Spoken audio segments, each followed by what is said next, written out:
Good morning, Heather here with Raven Hayes Healing and Divination, and today let's talk about the basics of creating your own candle spell. Okay, so the first thing you want to do, and when you're just starting out with spell work, is to figure out what your objective is going to be for this spell. Is it to bring in new love? Is it to draw in money? Are you looking to banish something out of your life? Figure out what your end result is going to be. And you want to mark that on your paper. So when you're starting out and you're creating your own spell, I'm going to recommend, first of all, that you start out with a sheet of basic notebook paper before you put anything into what you may have, a book of shadows or something to that effect.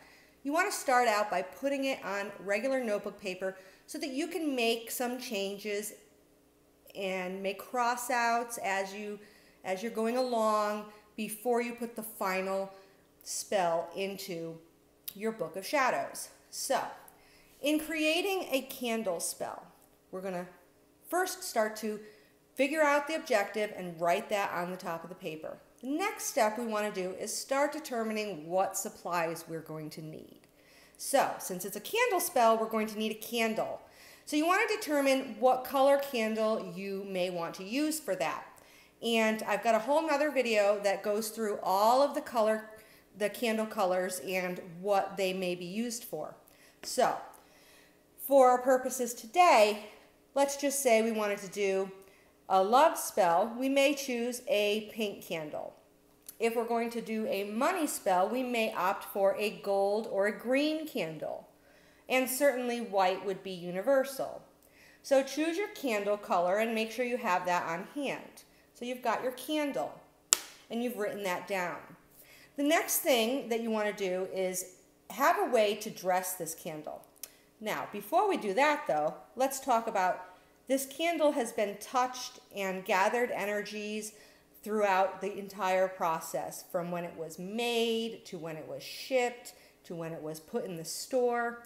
So you want to cleanse your candle, and I like to clean mine with Florida water. You can also use Rue water and things like that. So you want to cleanse your candle. So you've got your candle and it is ready to go. Now, in terms of dressing our candle, we want to start with an oil. So you'll want to start with an oil that is specific to your purpose. If you don't have one that's specific to your purpose, you can certainly use olive oil and anoint it with olive oil, charging it to your purpose.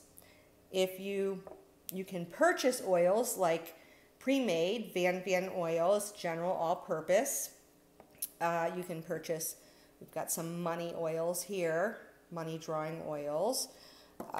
They do have an oil called Come To Me oil or Bend Over oil. These oils are commonly named, and people create them using specific herbs that are specific to that intention. Okay, so you want to gather your oil. The next thing you want to do is determine what herbs you want to dress that candle with. And I do like to use 3 at a time, but you can choose how many you would want to use. You may want to use one particular herb. You may want to use 5 different herbs. If you're using more than one herb, it may be good to add them to a little baggie. Charge all of your herbs for their purpose, asking that the herbs and the properties of those herbs will assist you in your working, okay? And when you put it in a baggie all together like that, it just seems to be a little bit easier, so that once you anoint it with the oil, you can put your candle into the baggie and roll it around and get it covered with the herbs, okay? So after you've figured out your herbs, you've gathered them together, you've charged those herbs, you may want to think about incorporating crystals or stones into your working. And you want to look at the different stones that are available or that you have on hand and determine the properties of those stones and which ones will have the properties that you want for your purpose. Every crystal does release its own separate vibration. So you want to pick one that's going to be the same vibratory match as the purpose that your spell has. So for a money working, for example, I may choose to use citrine or pyrite in my working and add those to my plate and let them surround my candle. Once you've figured out your herb and you've written all this down on your paper, and you've gathered those supplies, you may want to choose an incense to burn during your ritual. And generally speaking, I find that dragon's blood is an good all-purpose incense. It is strong and it is a powerful incense. You can get them in cones. This is not dragon's blood. This here actually is dragon's blood cones. You can get dragon's blood in stick incense. Or you can get the loose incense that you can burn on a charcoal disc. So you want to write down on your paper which incense you're going to use for that spell, and you're going to have it handy. The next thing you may want to choose if you're going to be using any extras in your spell work. And by extras, I mean things like tarot cards or playing cards. And so for example, if I'm doing a relationship or a love spell, I may want to choose the tarot card that is the Lovers. I may want to use the actual card or photocopy the card and use that. I could also consider using that for my petition paper or just have it next to my candle. If I'm doing a money spell, I may want to use the 10 of diamonds from a regular deck of cards.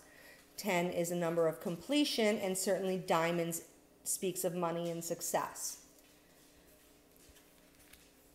Okay, so now you've got all of your stuff. You've written it all down. Now what you want to do is consider the moon phase. Are you going to do a spell during the waxing moon when the moon is growing bigger? And this might be a spell where you want something to grow and develop, if you're doing a business spell, for example. Or are you going to choose the waning moon phase when things are getting smaller? You want to decrease things. You want to eliminate and let go of, release things that don't serve you. So consider the moon phase and write that down on your paper as well. You also want to consider the deities that you may call upon. Are you going to call upon deities at all? Some people do and some people don't. Are you going to call upon a saint or angels? Or are you calling upon your ancestors? Who are you calling upon, if anybody, to help assist you in this working? And in doing that, consider what those deities may require as an offering. For example, Odin may require a very different offering than Morgan. Saint Expedite will require a different offering than Saint Jude. So consider who you're asking to help and what offering that you're going to be expected to give them afterwards. Because chances are, if they're expecting an offering and you don't provide it, they're not really going to want to help you the next time you've got to do some working. So, next thing, and this is something that tends to kind of take people aback when they're first starting out. This is where they get this blockage. And that is in writing down the words that you're going to say during your ritual and during your spell. The biggest thing you have to remember is that these words do not have to rhyme. They don't have to rhyme. Now, you can find pre-written spells on the internet, and those are fine to use. But I find that it's always better to add a little bit of yourself to the words. So make them your own a little bit. You will want to write them on parchment paper or even on a piece of brown paper bag paper that you've ripped on all sides. Okay?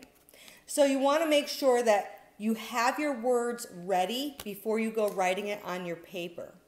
When you write it on your paper, you want to write it neatly with no errors and no crossouts. And you can use a nicer ink such as dragon's blood ink or dove's blood ink or any kind of magical ink that you happen to have or that is appropriate for the purpose. Now, when you're thinking about your words that you want to say, you want to remember that you want to be specific, because, for example, if I go and say, you know, I want to increase my money by the end of this month. Well, the next day I may go and find a quarter, 25 cents, laying on the ground in front of me. My spell was effective. I have increased my money. It was very effective, but it wasn't what I intended. So you may want to be a little bit more specific and say something like, I want to have an extra $1,000 by the end of this month. With that being said, you don't want to be too specific. You don't want to say something like, necessarily, I want an extra $1,000 from my job by the end of this month, because what you've just done there is you've limited the options that the universe has to present this money to you. For all you know, you could have won the lottery, but you've just limited it. So you want to be specific, but not too specific, okay? So now once you've gathered all of your supplies, you've written them all down, you've gathered all your supplies, you want to go ahead and go about doing your spell. You start by creating sacred space, usually with sage. And then if you are the type that casts a circle in your path, you would cast a circle, having all your supplies in your circle with you. And you want to put all your stuff together. So now you take your candle, it's cleansed, you're going to anoint it. You're doing this with purpose. You're doing this in a more of a meditative state, and you are focusing on your intention with each step. Anointing that candle with your oil. Rolling that candle in your herb mixture. Adding your crystals next to your candle. And asking each of these elements to assist you, using the properties that they have to assist you in this working, okay? And that is a basic candle spell, how you would create your own. So my question to you is this: throughout that entire process, when did that spell start? When do you think that spell started? Share your answers in the comments below. The answer is that spell started as soon as you thought of it. As soon as you focused on it and started thinking about it, that is when that spell started. I hope that you find this useful, and I will see you in the next video. Please be sure to click like and subscribe. Bye.